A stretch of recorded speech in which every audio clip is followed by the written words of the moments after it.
Subject science, class 4th, chapter 15 energy यानी ऊर्जा।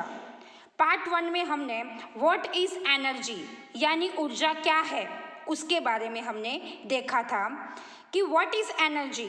तो energy is the capacity to do work. Energy यानी ऊर्जा जो है वो काम करने की क्या है, कैपेसिटी यानी क्षमता है। किसी भी वस्तु के काम करने की क्षमता को उस वस्तु की ऊर्जा यानी एनर्जी कहते हैं। आज हम एनर्जी हैज़ मैनी फॉर्म्स यानी एनर्जी ऊर्जा के कई रूप हैं उनके बारे में देखने वाले हैं। Energy has many forms, energy यानी ऊर्जा के कई रूप हैं। This means energy is of many types. इसका मतलब है कि ऊर्जा कई प्रकार की होती है। You know about some of this forms already. आप इनमें से कुछ एनर्जी के टाइप्स के बारे में पहले से ही जानते हो। फर्स्ट, स्टोर्ड एनर्जी यानी संग्रहित ऊर्जा के बारे में आज हम देखने वाले हैं। Food and fuels have stored energy. Food and fuels में एनर्जी यानी ऊर्जा स्टोर्ड यानी संग्रहित होती है। During respiration food combines with oxygen in our body to give out यानी रिलीज एनर्जी। ड्यूरिंग रेस्पिरेशन यानी हम सांस लेते हैं, बाहर निकालते हैं। अंदर ऑक्सीजन को लेते हैं एंड बाहर किसको निकालते हैं, कार्बन डाइऑक्साइड को निकालते हैं।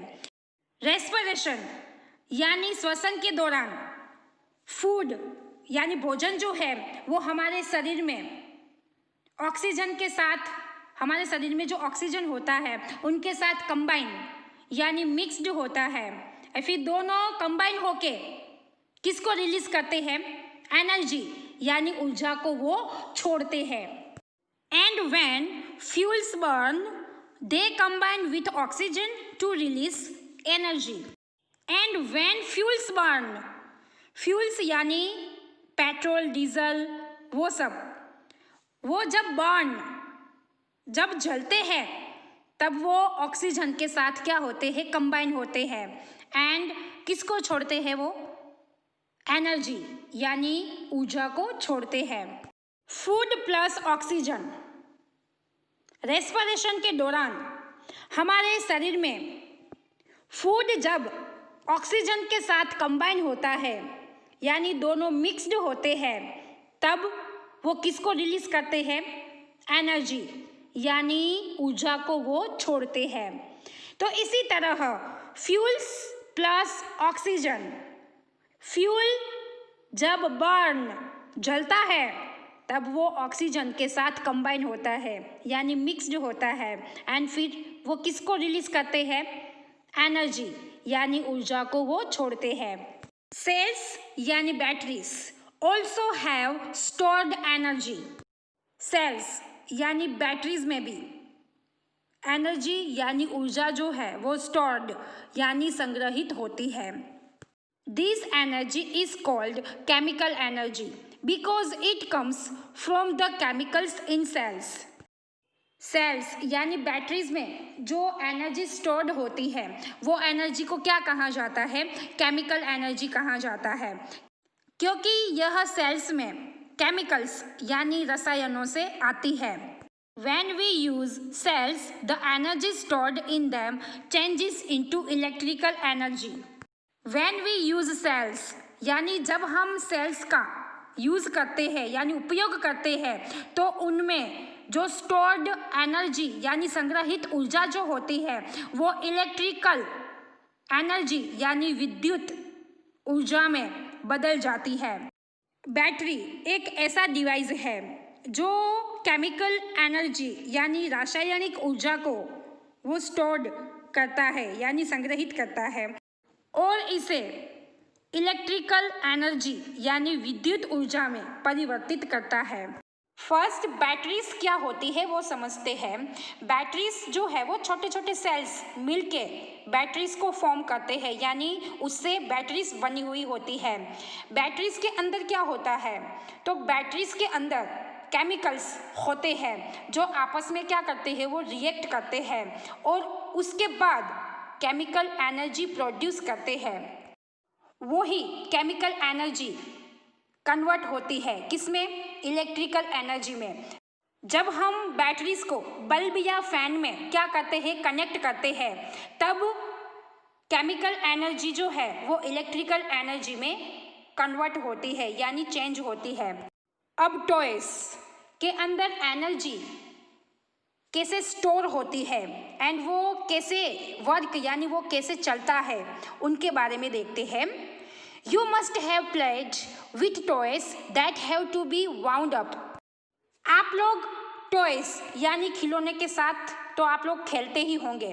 तो आप लोगों ने देखा होगा कि साइड में एक स्प्रिंग जैसा होता है, यानी की चाबी होती है। टॉय को चलाने के लिए वो की को हमें बार बार क्या करना पड़ता है, घुमाना पड़ता है।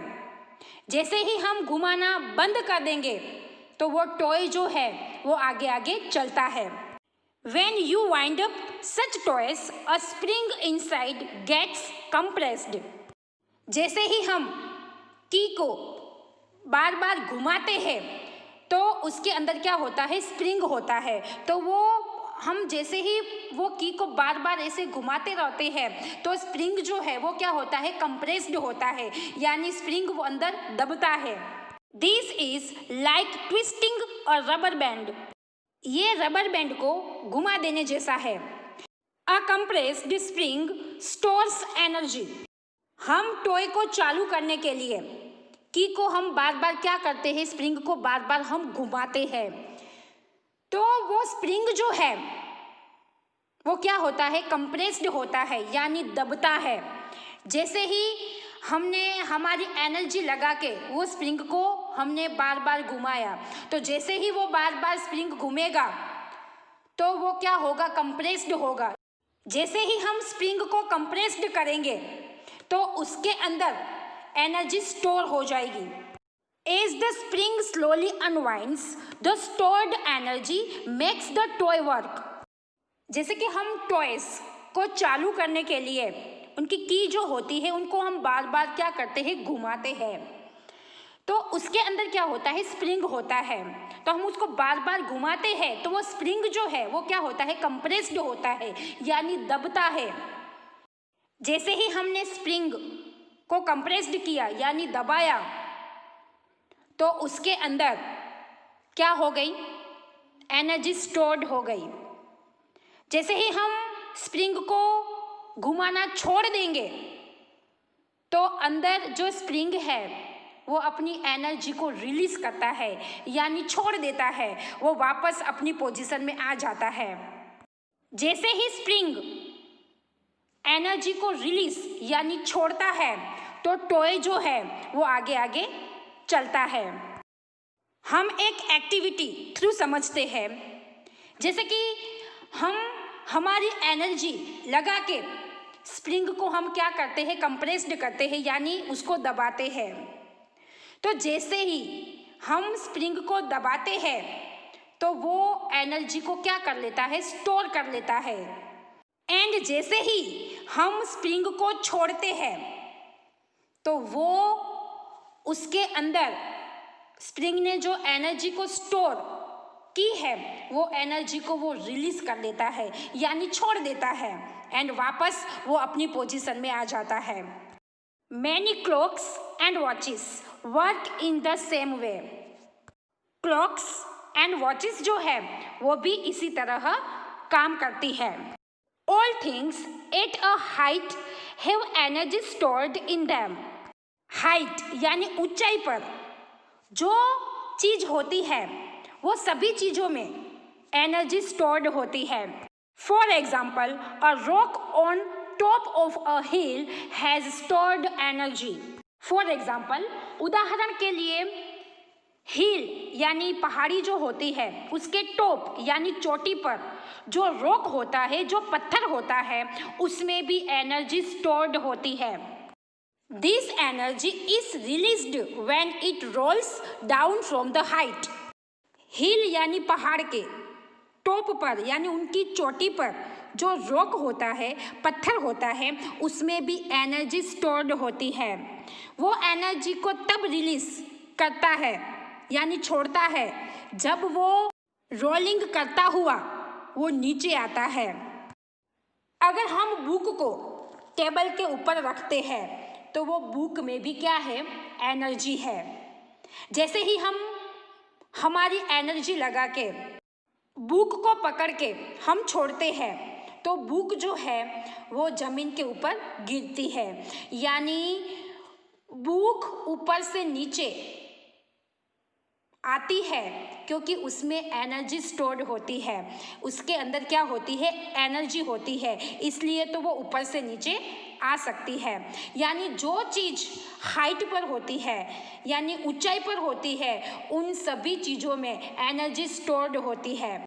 जैसे कि हम बुक को टेबल के ऊपर रखने के बजाय हम उनको ज़मीन पर ही रखते हैं यानी अर्थ की सरफेस पर रखते हैं, तो वहाँ पे जीरो एनर्जी है क्योंकि बुक जो है वो हाइट पर नहीं है। अगर उसको हम टेबल पर रखते तो वो हाइट पर है बुक, लेकिन उसको अगर हम ज़मीन पर रखते हैं तो बुक है वो हाइट पर नहीं है, तो वहाँ पे क्या है, जीरो एनर्जी है। यानी हाइट, ऊंचाई पर जितनी भी चीज़ें होती है उन सभी चीज़ों में क्या होती है, एनर्जी स्टोर्ड होती है। आज का हम यहाँ तक रखते हैं। नेक्स्ट पार्ट में हम इलेक्ट्रिकल एनर्जी के बारे में देखेंगे।